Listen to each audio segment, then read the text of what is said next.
It's already the most fun I've had with anything Final Fantasy related in years.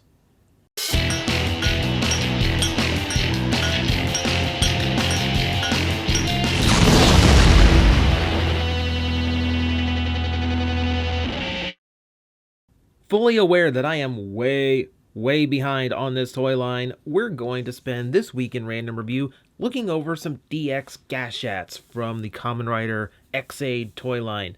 I've been collecting a bunch, I just haven't been reviewing them because, hey, these are actually kind of hard to find a format for, at least on my channel. But I think we have it thanks to the magic of split screen, and we will see that in a bit. However, for now, we're going to start with Kamen Rider Brave's lineup of his usual Gashats, starting with Taddle Quest, his main one, of course. Cast in a very nice blue with a very slight metallic shade to it. This is the RPG game of Kamen Rider X-Aid. And you can tell it definitely has a JRPG vibe with the multi-elemental sword in the center and a very, very intricate knight with very impractical armor, but it looks cool, so that's the important part. And the Taddle Quest using the swords for the logo almost kind of gives me a Legend of Zelda vibe, but it's more closely based on, let's say, Dragon Quest or Final Fantasy more than anything. The former rather than the latter, I believe. I like how they design these. They have a very Super Nintendo era vibe to the cover art, even if it isn't actually cover art. Along the side, you have what is essentially the end label of a cartridge, where you have the name, of course, Taddle Quest, just in case you couldn't read the fancy font. And then this big clear plastic thing sticking up, which, if this is the circuit that goes into the system itself, that is way too big. Like, I would have broken every single one of my games if they were actually designed like that. But hey, it actually looks neat, and hey, it feels good in the hand too, even as an adult. Puts my thumb right on the button and everything. Very nicely designed, very ergonomic. So we do have some various electronic effects to demonstrate. If I hit the button,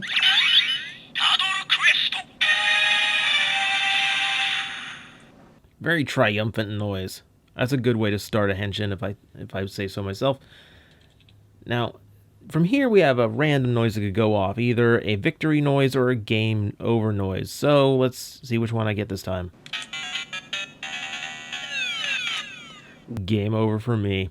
Now, it is lighting up, but it's a little bit hard to see because of the lights for the filming. I can show you here, it does glow a nice shade of blue.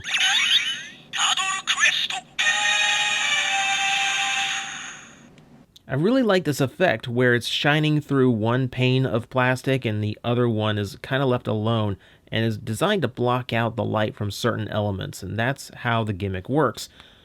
Because on the back side you can see all the line detail for what's going to be the image inside the gamer driver. So if I hit the button again, you can see Kamen Rider Brave's outline, and there's the victory noise that I was hoping for. Alright, so game clear, but we are not done. Let's go ahead and get this started with the generic henshin for everyone.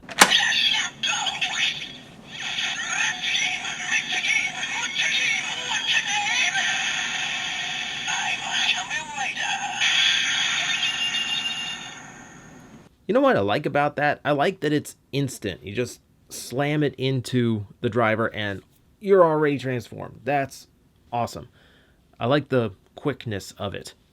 And the henshin itself took me a little bit of time to get used to, but I can deal with it now. It's not terrible. I've heard worse. Alright, so that's level 1, and that's all we can do without pulling the lever, so let's go to skill level 2.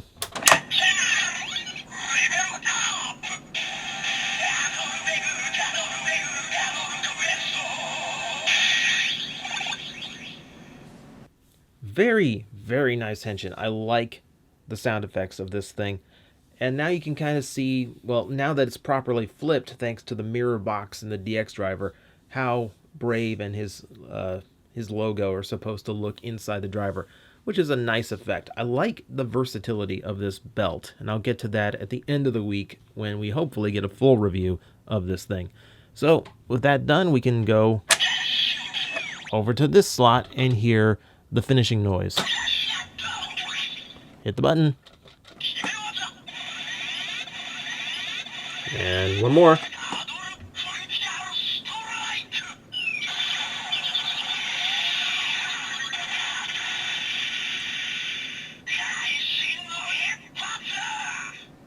The critical hit noise there at the end is another random element to these things. So luckily I got that one, so I don't have to fumble with these things until I get it. So that's pretty much what Taddle Quest does, on its own. Weapon toys and everything will pull out an extra noise, but we'll save that for those particular reviews. But just to fill out time a little bit, we're going to continue with Brave's level 3 Gashat, DoReMiFa Beat. Very different vibe from the other one. This one is in a shade of yellow with a slight green tint to it, and the cover art, very cartoony. It is a very stark contrast for the super serious surgeon who swings around a sword in an RPG. But hey, it is what it is. Of course, based on rhythm games, and I'm failing to come up with a good example for the type of rhythm game this would be. It ain't Parappa the Rapper, that's all I know. I like the logos, though.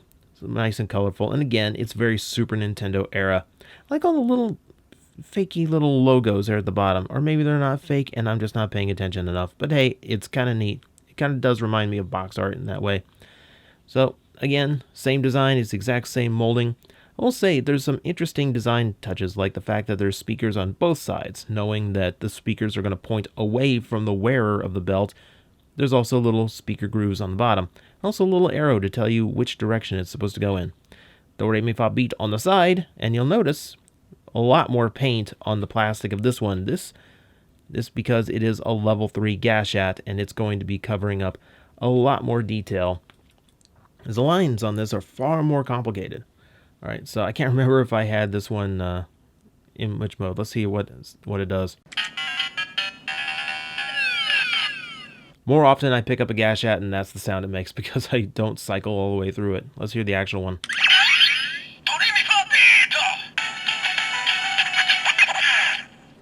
It's a weird juxtaposition to go from this very, very happy little light melody and then to get that scratch record in the middle of it. That's kind of jarring.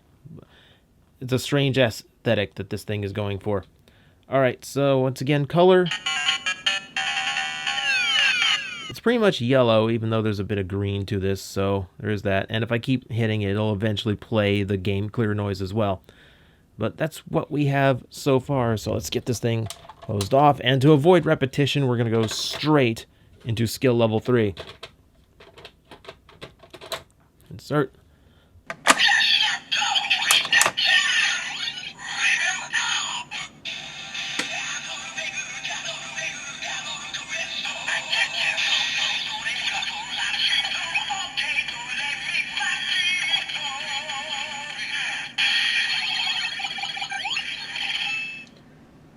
Something about this gimmick that I like, the juxtaposition between the two musical styles of the Gashats they come up with. It creates some interesting combinations. And I love the dual layered look of the Gashats inside the box to create a background and a foreground. It's a really, really clever trick. So that's how these two work together, but we can do a little bit more. Go ahead and hear his finishing blow.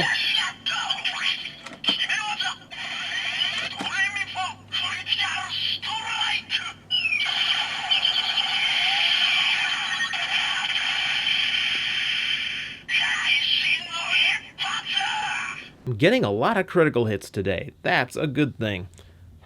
Of course, we're not done because there's a few other things we can do. For starters, we'll close this thing up again and we can try DoReMiFa Beat in the level 2 slot.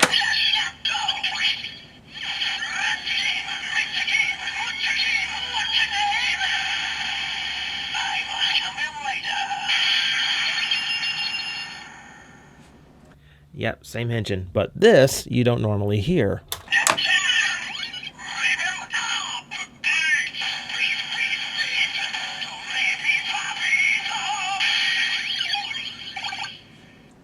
I think it's interesting that as we progress from the standard startup noise to the level 3 and then the level 2 as its own henshin device, the Gashat gets subtly more intense.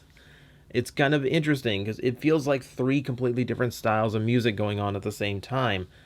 Kind of interesting, but I guess most rhythm games have a variety of music now, don't they? But with that, we can also take a listen to Taddle Quest in the level 3 slot. Another noise we don't get on the show.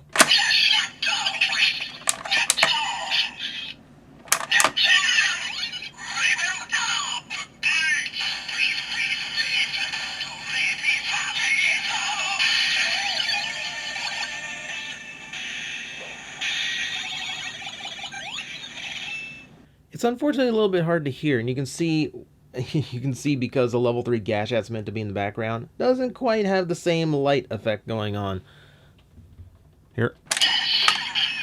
Just because it was so muffled, we'll go ahead and play Taddle Quest on its own. Did you wait for it?